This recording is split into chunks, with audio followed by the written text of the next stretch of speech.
Hello, welcome to the team IAS. Question start करने से पहले मैं कॉन्ग्रेचुलेट करना चाहूंगी हमारे सभी वीपीएससी 69 के टॉपर्स को और सारे कैंडिडेट्स को जिनने इसमें एक सफल रैंक प्राप्त की है। तो आइए इन टॉपर की श्रेणी में आप अपना नाम ऐड कराने के लिए क्वेश्चंस को देखते हैं और पहला क्वेश्चन जो आपकी स्क्रीन पे आ रहा है ये देखते ही याद आ गया होगा 69 के टॉपर्स के चेहरे के बाद 69 से आया हुआ एक महत्वपूर्ण प्रश्न बायो से। पहले प्रश्न को देखते हैं। An output nerves meet eight,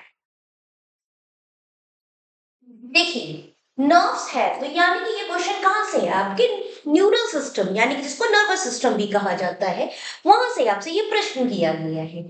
इसका सीधा सीधा आंसर जाएगा सेंट्रल नर्वस सिस्टम। इससे पहले नेक्स्ट क्वेश्चन पे जाएं, इससे पहले हम जानेंगे कि सेंट्रल नर्वस सिस्टम क्या है। सेंट्रल नर्वस सिस्टम जिसे सीएनएस के नाम से जाना जाता है, इसमें हम दो चीजें पढ़ते हैं। एक आपके मस्तिष्क के बारे में यानी कि ब्रेन के बारे में, दूसरा स्पाइनल कॉर्ड के बारे में।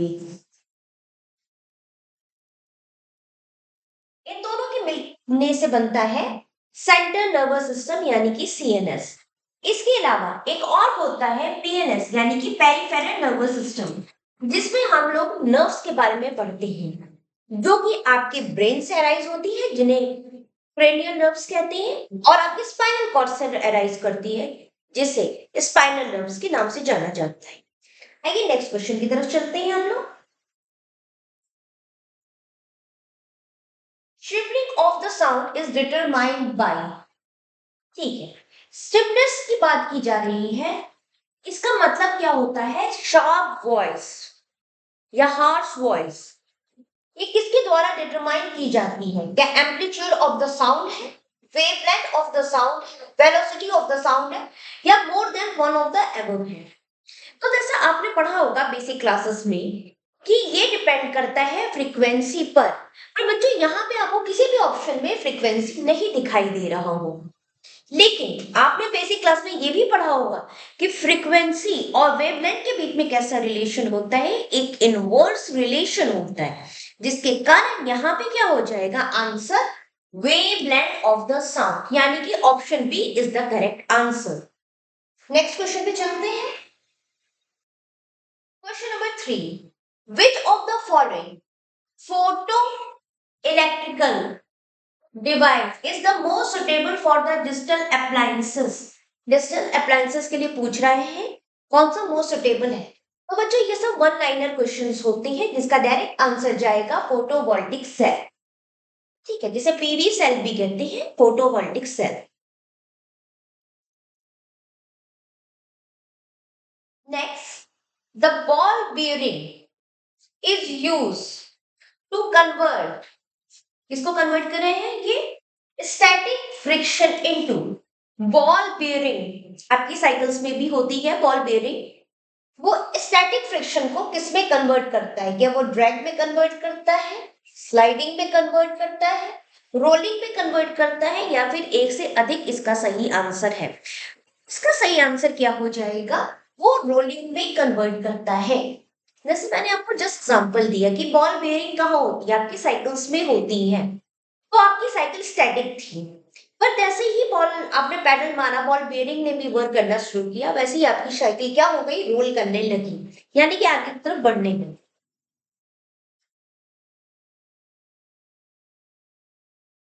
आते हैं नेक्स्ट क्वेश्चन की तरफ।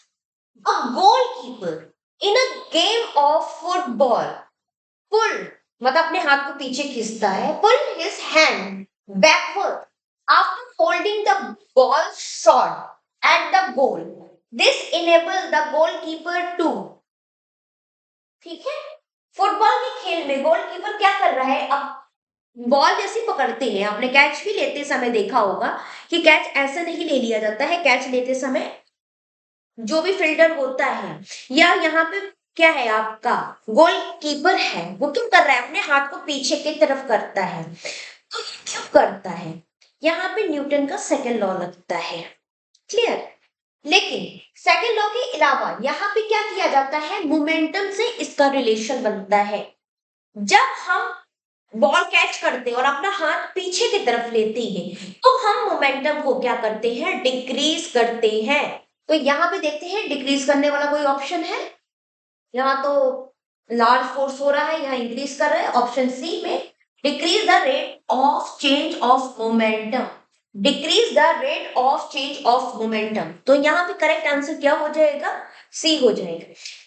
क्या होता है कि ऑप्शंस को पढ़ना होता है और कभी कभी क्या होता है कि आप जैसे ही क्वेश्चन पढ़ते हो आपको वहां पे ढूंढना होता है कि मेरा आंसर कहाँ है। तो मेरा आंसर इस यहाँ पे कहाँ था? मेरा आंसर यहाँ पर है।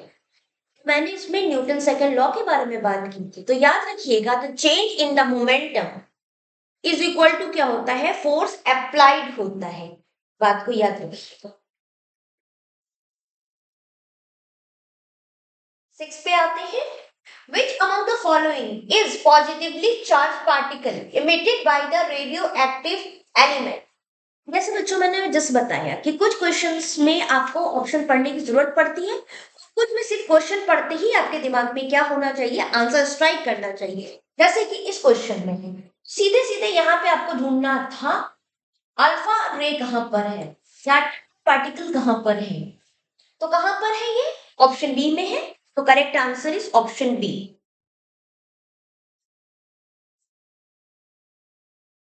क्वेश्चन नंबर 7 पे आते हैं, सेंटीपिटल फोर्स। देखिए यहाँ पे सेंट्रीफ्यूगल नहीं सेंटीपिटल फोर्स के बारे में पूछ रहे हैं, यानी कि टुवर्ड द सेंटर लगने वाली फोर्स। वैसे अगर ये आपका सेंटर है तो यहाँ पे जो फोर्स लग रही है हर डायरेक्शन से, मेरी थोड़ी ड्राइंग गलती है, आप लोग थोड़ा सा बदल लीजिएगा। ठीक है, सेंटर थोड़ा बड़ा बना देती हूँ। जैसे ये सेंटर हो गई, सेंटर की तरफ लगने वाली फोर्स को हम क्या कहते हैं? सेंटीपिटल फोर्स कहते हैं। क्लियर? अगर हिंदी में देखेंगे तो आपको और नाम क्लियर होगा। ठीक है, इज रिस्पॉन्सिबल टू, किस लिए रिस्पॉन्सिबल है? तो देखते हैं। Option number A, keep the body moving along the circular path. ठीक है, जैसे अगर मान लीजिए कि आपका एक गोल चौराहा है, ये आपका गोल चौराहा है, ठीक है, ये क्या हो गया आपका सर्कुलर पाथ।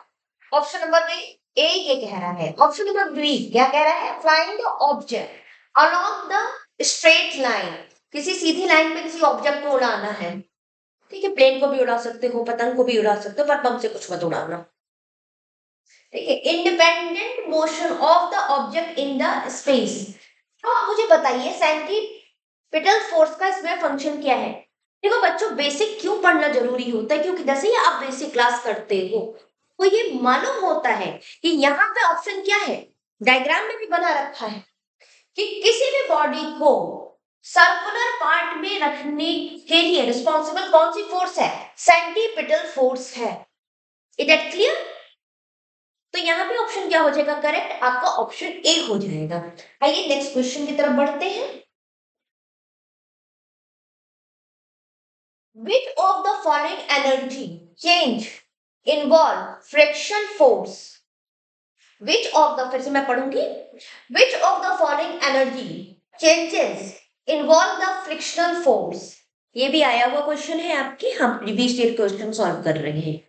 अगर आप इसको देखेंगे तो आपके माइंड में तुरंत स्ट्राइक करना चाहिए क्योंकि यहाँ पे काइनेटिक एनर्जी चेंज होगी। पर काइनेटिक एनर्जी किसमें चेंज होगी? तो काइनेटिक एनर्जी यहाँ पे जब भी चेंज होगी तो किसमें होगी? हीट एनर्जी में होगी। तो क्या ऐसा कोई ऑप्शन है यहाँ पर? यहाँ पे पहला ऑप्शन है आपका potential energy to the sound energy, no. Chemical energy to the heat energy. तो यहाँ पे जैसे मैंने आपको बताया कि यहाँ पे क्या होगा, काइनेटिक एनर्जी हीट एनर्जी में चेंज होगी। तो करेक्ट आंसर इज सी। ठीक है, और ऑब्वियस सी बात है जब ए और बी गलत है तो ये वाला तो ऑप्शन कट ही गया आपका।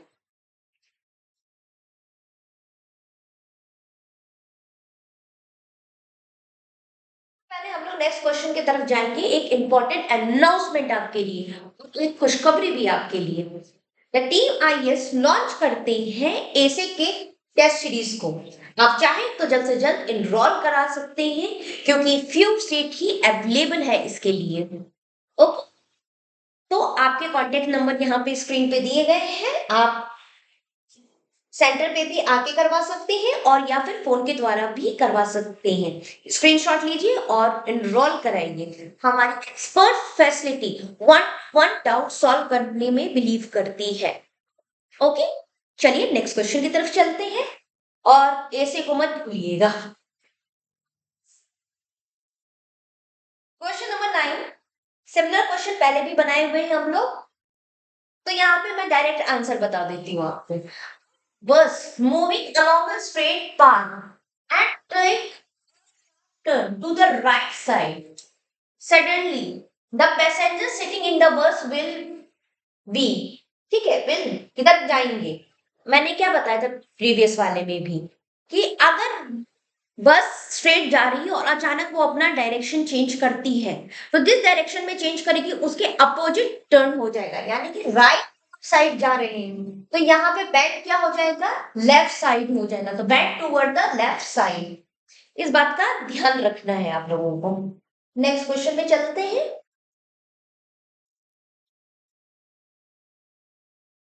Form of matter, metal, solid, liquid, gas. Form of matter has no fix shape, उसका फिक्स शेप नहीं है, बट परंतु, परंतु पे आ जाइए, एक fix volume has a fix volume, full stop. An example of this form of matter, an example of this form of matter, देखिए मेरी इंग्लिश खराब नहीं है, जो लिखा है वही पढ़ रही हूँ। तो क्या होगा यहाँ पे बच्चों बताओ कि मैटर क्या होते हैं? Solid, liquid and gas. Clear? जिसमें सॉलिड का fix shape and fix volume होता है। लिक्विड का क्या होता है? कोई फिक्स शेप नहीं होता है, जिस वेसल में आप उसको डालोगे उसका शेप ले लेगा, लेकिन फिक्स वॉल्यूम होती है। क्लियर? और गैस जो होता है उसका ना ही फिक्स शेप होता है ना ही फिक्स वॉल्यूम होती है। तो यहाँ पे आपको आइडेंटिफाई करना है किसके बारे में बात कर रहे हैं, तो डायरेक्टली यहाँ पे किरोसिन, क्योंकि किरोसिन क्या है आपका? लिक्विड है। क्लियर? तो right answer is B. Which gas contribute to the global warming through a greenhouse effect? बताना है कि यहाँ पे कि कौन कौन सी गैस या गैसेस आपकी रिस्पॉन्सिबल है ग्लोबल वार्मिंग पे। तो अगर ध्यान से देखें तो नाइट्रोजन ऑक्साइड भी है, मीथेन भी है, कार्बन डाइऑक्साइड भी है। क्योंकि ये तीनों है यहाँ पे, इसलिए ऑप्शन क्या हो जाएगा? डी, यानी कि more than one of the above. इसके लिए हम लोग बेसिक एनसीईआरटी डायग्राम देखते हैं, यहाँ पे देख सकते हैं आप एनसीईआरटी वाला डायग्राम कि 60% कंट्रीब्यूटर कौन है आपका? सॉरी, 60% कंट्रीब्यूटर कौन है आपका? Carbon dioxide. याद रखिएगा इस बात को। सेकेंड कंट्रीब्यूटर कौन है? सेकेंड लार्जेस्ट कंट्रीब्यूटर 20% के साथ मीथेन है। सीएफसी 14% करता है और नाइट्रोजन ऑक्साइड तुम्हारा जो है वो 6% करता है। ठीक है, इसके अलावा सेकेंड ग्राफ आप ये देखिए, global green house gas emission by the economic sector, किस सेक्टर से कितना एमिशन हो रहा है। ऐसे डायग्राम जब भी आपको मिले या ऐसे ग्राफ जब भी मिले, मैं रिकमेंड करती हूँ स्टूडेंट्स से कि वो एक स्क्रीनशॉट लेके रख ले, इसलिए मैं स्क्रीनशॉट लेने के लिए आप लोग के लिए थोड़ा सा साइड होती है। नेक्स्ट क्वेश्चन पे आते हैं हम लोग। Question number 12, some metal oxide, ठीक से देखिएगा, एनसीईआरटी केमिस्ट्री से उठाया हुआ है। Some metal oxide react with acid as well as base to produce salt and water। ठीक है, उसको क्या कहते हैं भाई सब? उनको तो ये कहते हैं, डेफिनेशन है एनसीईआरटी में दिया हुआ है। ठीक है, उसी का एग्जाम्पल पूछ रहा है।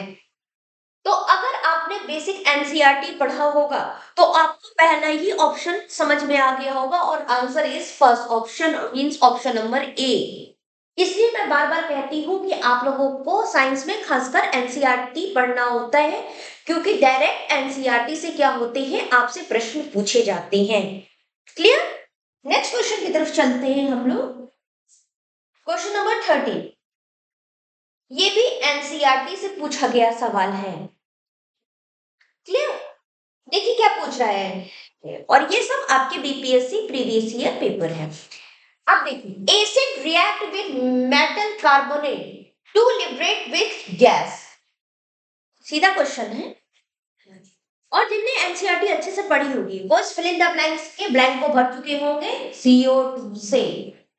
याद रखिएगा कि एसिड रिएक्ट जब करेगा, यानी कि एसिड और मेटल कार्बोनेट को आप मिलाओगे तो कौन सी गैस रिलीज होगी? CO2 यानी कि कार्बन डाइऑक्साइड। यानी कि option number A is the correct answer.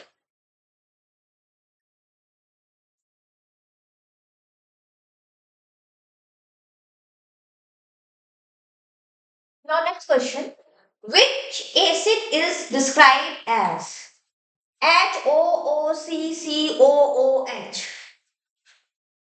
नाम बड़ा अजीब सा लग रहा होगा, पर मैं कहूं कि ये आपका फॉर्मूला है ऑक्जेलिक एसिड, यानी कि ऑप्शन नंबर ए का।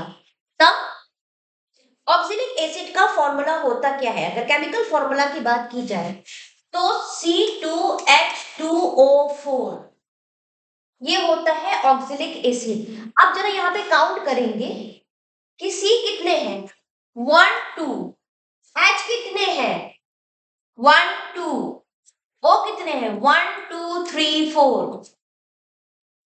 मिल गया केमिकल फॉर्मूला। नेक्स्ट क्वेश्चन की तरफ चलते हैं। The order of acidic acid resemble that of, जिसको मालूम है एसिडिक एसिड क्या है, उसे मालूम है कि vinegar is the right answer. Okay,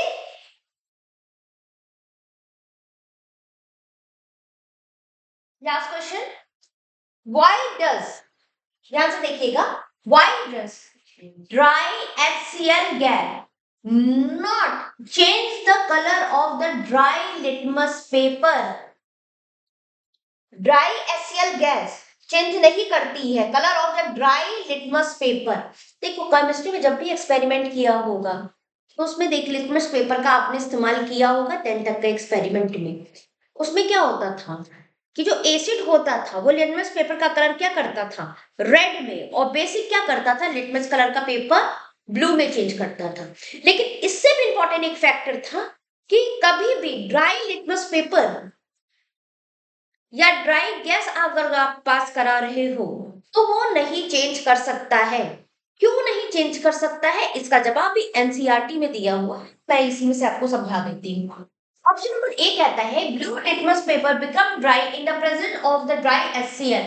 अब कितना ड्राई होगा, ऑलरेडी आपका लिटमस पेपर ड्राई है, तो ऑप्शन ए तो नहीं होगा। ऑप्शन नंबर बी देखते हैं, no H3O plus ion are present, the litmus change color only in the presence of the H3O plus ion।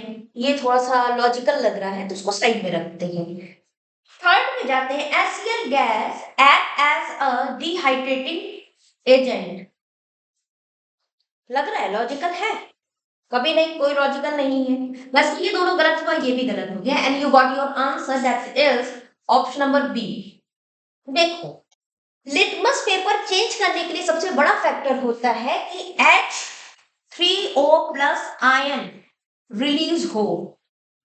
ठीक है, इसके प्रेजेंस में ही क्या होगा, लिटमस पेपर का कलर चेंज होगा, यानी कि एसिड ब्लू लिटमस पेपर को रेड कर सकता है और बेसिक आपके रेड लिटमस पेपर को ब्लू कर सकता है।